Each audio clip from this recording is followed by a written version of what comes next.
Hello बच्चों, कैसे हो आप लोग का स्वागत है चैनल पे। और आज मैं बात करने वाला हूं चैप्टर अकाउंटिंग रेशियो की, जो कि बहुत ही बड़ा चैप्टर है। और इस चैप्टर का जो वेट है वो 5 मार्क्स का है। ये चैप्टर आपके 5 नंबर का आएगा, जिसमें एक क्वेश्चन 4 नंबर का होगा और 1 नंबर का एक एमसीक्यू होगा। देखो प्रैक्टिकली बोलो तो इस चैप्टर में बहुत सारे रेशियो आपको सब चार सीक्वेंस से आपको याद होगा। एक लिक्विडिटी थी, एक सॉल्वेंसी थी, एक एक्टिविटी थी और एक प्रॉफिटेबिलिटी थी।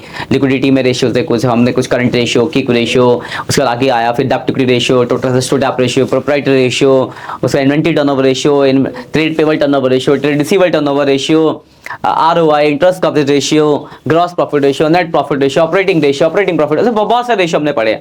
बट आपको भाई साहब इस 5 नंबर को लाने के लिए ऐसा नहीं कि यही मैं बता दूं कि 2 रेशियो आएंगे, आपको हर एक रेशियो आना चाहिए।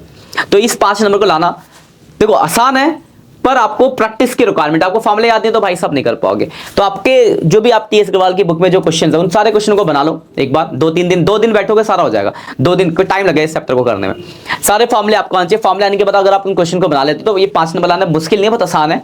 बट हाँ लेंदी है, अगर आपने अभी नहीं पढ़ा है, बिल्कुल फ्रेश हो आपके लिए, बिल्कुल मतलब रेशियो पढ़ा ही नहीं आपने, तो सबसे एंड के लिए रखना इसको। लेकिन अगर आपने पढ़ रखा है तो बस फिर तो कोई दिक्कत नहीं, आपको बस पेपर के क्वेश्चन बनाओ रेशियो के, कोई डाउट तो पूछो। इस तरीके से इसका रिवीजन हो सकता है, क्योंकि इसके रिवीजन के लिए सबसे इंपॉर्टेंट है आपको की फॉर्मूले याद हो। बहुत सारे रेशियो थे, रेशियो के अंदर इंटरनल फॉर्मूले थे, कैपिटल एम्प्लॉयड का फॉर्मूला, शेयरहोल्डर फंड का फॉर्मूला, वर्किंग कैपिटल का फॉर्मूला, नेट प्रॉफिट टेबल थी, नेट प्रॉफिट क्या कहते हैं sales minus GP, sales minus COGS, GP minus operating expense, operating profit minus non operating expense plus income net. मतलब पढ़ाया तो आप कनेक्ट कर पा रहे होंगे जहां भी पढ़ा होगा आपने। तो ऐसे बहुत सी चीजें हैं जो इसमें ध्यान रखनी है।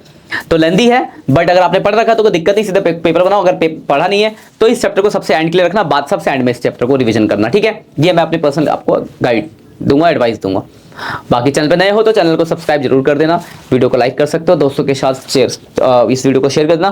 बिल्कुल नए हो तो इससे पहले बाकी चैप्टर के भी चैप्टर वाइज इंपॉर्टेंट सीक्वेंस चल चुके हैं, उनको भी आप देख लो, आपको एक आइडिया मिल जाएगा कि किस तरीके से आपको अपनी प्रिपरेशन करनी है। बाकी मिलते हैं आगे लाइव सेशन में, जो भी आपके डाउट्स होंगे वहां पे। All the best for exam बच्चों, अच्छे से पढ़ाई करो।